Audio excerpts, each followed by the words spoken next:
Be aware, serious or fatal injury may result if the heater is not installed properly. The heater can only be installed by trained professionals. The first step is to locate a suitable place to install the heater. Often that place is found in the stern of the boat, below the cockpit, in a storage compartment or in the engine room. An installation in the stern of the boat is favorable because it is less likely that water will find its way through the exhaust and into the combustion chamber. The heater is mounted with the included bracket to any hardly inflammable wall or mounting space. To install the exhaust, it is often necessary to drill some holes in the bulkhead to ensure a short and direct connection from the heater to the outlet.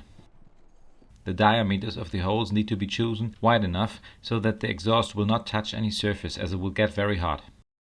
The outlet tube needs to be formed like a gooseneck to ensure that no water will get down to the exhaust when the weather is rough.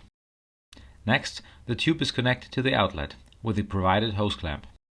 As a safety precaution, it might also be necessary to wrap the whole exhaust with a fire-resistant heat shield tape. The tubes that carry the hot air between the heater and the cabin are supposed to be installed in the shortest and straightest way possible. To heat a whole boat cabin, it might be necessary to have more than one outlet.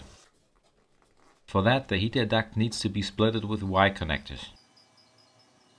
The holes for the ducts should have a wider diameter than the ducts themselves. If the distance between the heater and the outlet needs to be very long, it might also be necessary to insulate them from the surrounding area. Otherwise, the air will lose a part of its heat before it reaches the outlet. The outlets in the cabin may be opened or closed to regulate the temperature, but there must be at least one fixed outlet installed to prevent the system from overheating. The controller is mounted on a central point of the cabin where it is easily reachable. As the controller has a temperature sensor integrated in the housing, it should also be installed in a place where the temperature is constant. It should not be placed too high or too low, as heat usually rises and the temperature difference between the floor and the ceiling can easily be as high as 4 or 5 degrees. At the last step, the diesel pump needs to be connected to the heater and the diesel tank.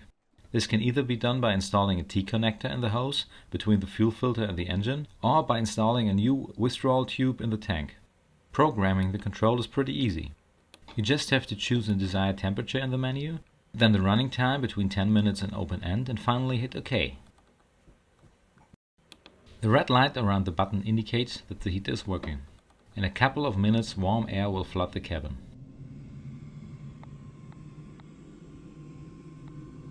A fun fact at the end: instead of choosing the temperature and running time anytime you switch on the heater, you can simply push and hold the button for 2 seconds.